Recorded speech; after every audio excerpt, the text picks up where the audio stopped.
Assalamualaikum warahmatullahi wabarakatuh.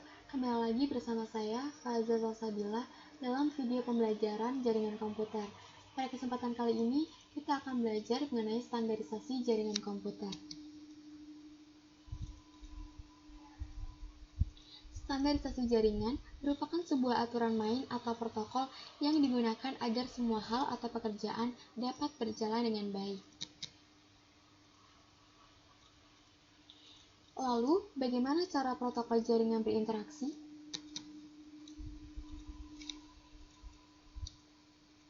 Protokol jaringan mendefinisikan format dan sekumpulan aturan logikal untuk pertukaran pesan atau komunikasi antar perangkat, yang mana di setiap protokol mempunyai fungsi, format, dan aturan komunikasinya masing-masing. Nah, di sini sebagai contoh yang merupakan lapisan atau layer. Di sini. Nah, di setiap layer atau lapisan memiliki protokolnya masing-masing. Misalkan di layer application, dia memiliki protokol yang bernama HTTP. Yang mana HTTP merupakan protokol aplikasi yang digunakan untuk mengatur cara web server dan klien saling berinteraksi. Kemudian, menentukan jenis serta format pertukaran antara permintaan dan tanggapan web server dan klien. Kemudian, di layer transport, terdapat protokol yang bernama TCP. Yang mana TCP merupakan protokol transport yang mengatur komunikasi. TCP kemudian membagi pesan dalam protokol HTTP menjadi bagian-bagian yang lebih kecil yang disebut dengan segmen. Kemudian pada layar internet terdapat protokol yang bernama IP, yang mana IP merupakan protokol internet yang mengambil segmen dari protokol TCP. Segmen ini tadi diambil oleh IP. Kemudian mengekapsulasi menjadi paket dan memberikan alamat yang sesuai, kemudian mengirimkannya ke tujuan. Lalu di layar terakhir yaitu ada Network Access Layer yang memiliki protokol yang bernama Ethernet, di mana Ethernet merupakan protokol network access yang berfungsi untuk mengambil paket dari IP, ini paket tadi, kemudian memformatnya untuk dikirimkan melalui transmisi media yang bersesuaian. Jadi dari proses atas, dari user sampai ke bawah hingga ke transmisi itu dinamakan dengan enkapsulasi. Lalu dikirimkan. Dan ketika sampai ke end device-nya, misalnya dari network universal card, kemudian masuk ke Ethernet, kemudian ke IP, ke TCP, ke HTTP, itu dinamakan dengan dekapsulasi.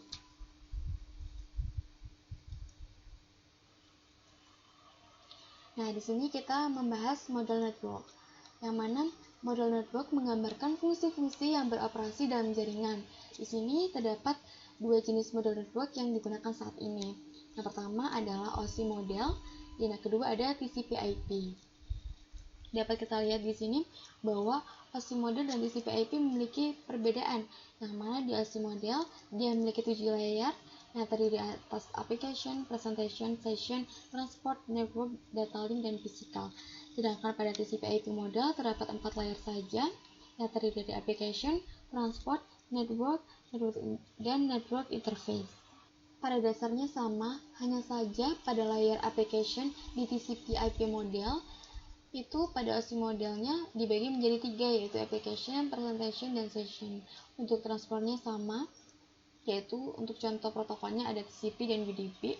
Kemudian untuk network di OSI model itu sama dengan network di TCP/IP model. Kemudian untuk layer network interface di TCP/IP model itu sama dengan layer data link dan physical di OSI model.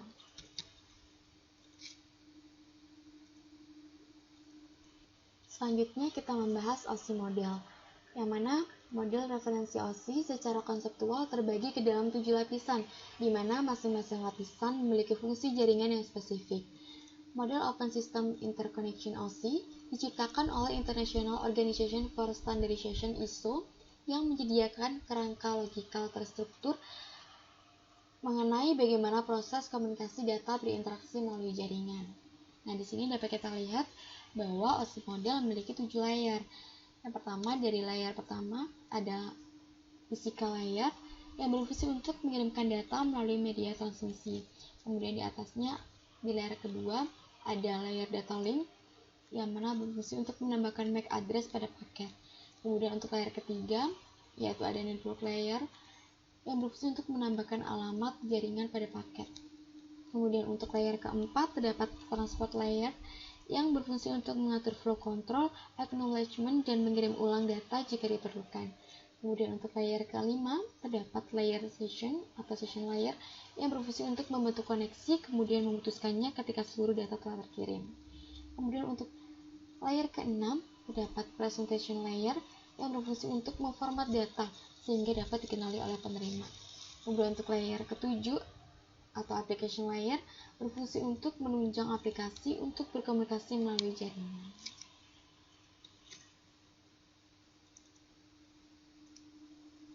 Selanjutnya kita membahas mengenai TCP/IP model, yang mana TCP/IP ini hampir sama dengan OSI layer, yaitu sebuah standar yang mengatur komunikasi data sebuah komputer.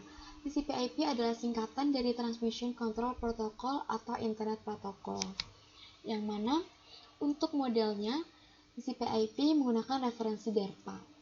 Nah, di sini TCP/IP merupakan pemodelan jaringan yang paling banyak digunakan saat ini. Mengapa? Karena yang pertama dia menggunakan Open Standard Protocol Suite, yaitu protokol yang tersedia bebas di publik dan dapat digunakan oleh berbagai vendor untuk implementasi pada hardware atau software. Kemudian yang kedua, dia merupakan Standard Based Protocol Suite, yang mana protokol telah disahkan dan digunakan dalam industri standar dan disetujui oleh organisasi yang bertanggung jawab dalam standar. Hal ini menjamin bahwa produk dari berbagai vendor dapat saling berkomunikasi dengan baik.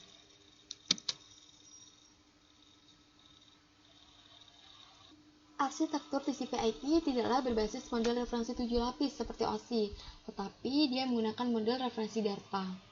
Dapat kita lihat bahwa TCP/IP terdiri dari 4 layer. Yang pertama, layer application layer berfungsi untuk menampilkan data ke pengguna aplikasi dan mengatur dialog. Kemudian layer kedua yaitu transport layer yang berfungsi untuk mendukung komunikasi antar perangkat dalam berbagai jenis jaringan. Kemudian layer ketiga yaitu internet layer yang berfungsi untuk menentukan jalur terbaik dalam jaringan. Kemudian untuk layer keempat adalah network access layer yang berfungsi untuk mengatur perangkat keras dan media atau transmisi yang digunakan dalam jaringan.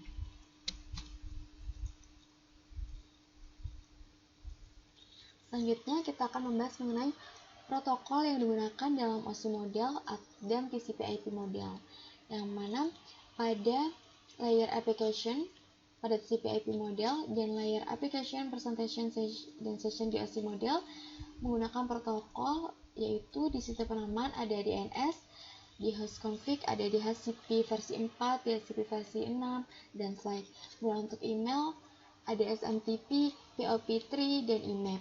Untuk file transfernya ada FTP, SFTP, dan TFTP. Untuk webnya ada HTTP, HTTPS, dan REST. Kemudian di bagian transport sama di transport OSI model dan transport TCP/IP model ada contoh protokolnya yaitu connection oriented yaitu ada TCP dan untuk connectionless ada UDP.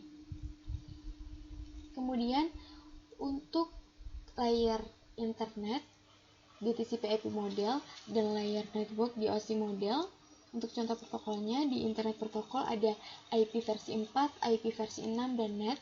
Kemudian untuk messaging ada ICMP versi 4 dan ICMP versi 6. Kemudian untuk routing protokolnya ada IGRP, OSPF, dan BGP. Kemudian pada layer network access pada TCP/IP model dan layer data link dan fisikal di OSI model terdapat protokol yaitu di address resolution ada ARP dan di data link ada Ethernet dan wireless LAN. Kemudian di sini kita akan membahas contoh protokol yang ada di dalam layer transport, yaitu ada TCP dan UDP. Yang mana keduanya ini memiliki perbedaan, di mana TCP merupakan reliable, sedangkan UDP unreliable, cepat dan low overhead. Di TCP dia menggunakan connection oriented, sedangkan UDP dia connectionless. Untuk TCP dia acknowledgement, untuk UDP dia tanpa acknowledgement. TCP dia mengirim ulang data yang hilang, sedangkan untuk UDP dia tidak ada pengiriman ulang. TCP ini dia sequencing, sedangkan UDP tidak ada sequencing, yang mana data diberikan ke layer atas sesuai dengan datangnya data. Pada TCP, PDU disebut dengan segmen, sedangkan pada UDP, PDU-nya disebut dengan datagram. Kemudian untuk TCP, overhead-nya ada 20 bits, untuk UDP, overhead-nya ada 8 bits. TCP biasanya digunakan untuk web, email, dan file transfer, sedangkan UDP digunakan untuk video streaming dan VoIP.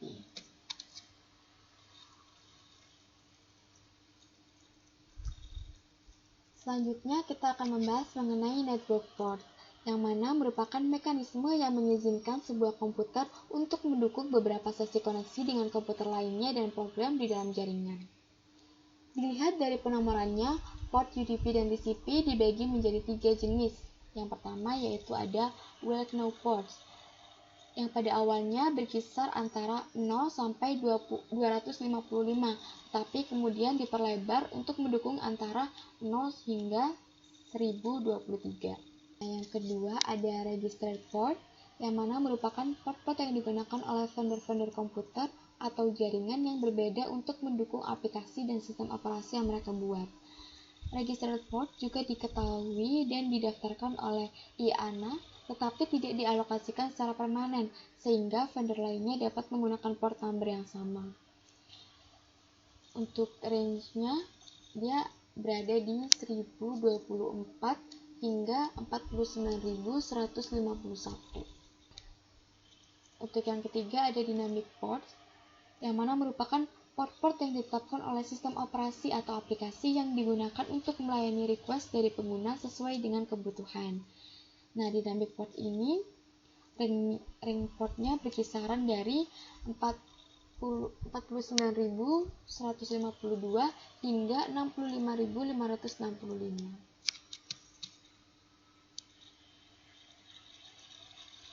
Demikian yang dapat saya sampaikan mengenai standarisasi jaringan komputer. Banyak salah dan kurangnya saya mohon maaf. Terima kasih telah menonton. Wassalamualaikum warahmatullahi wabarakatuh.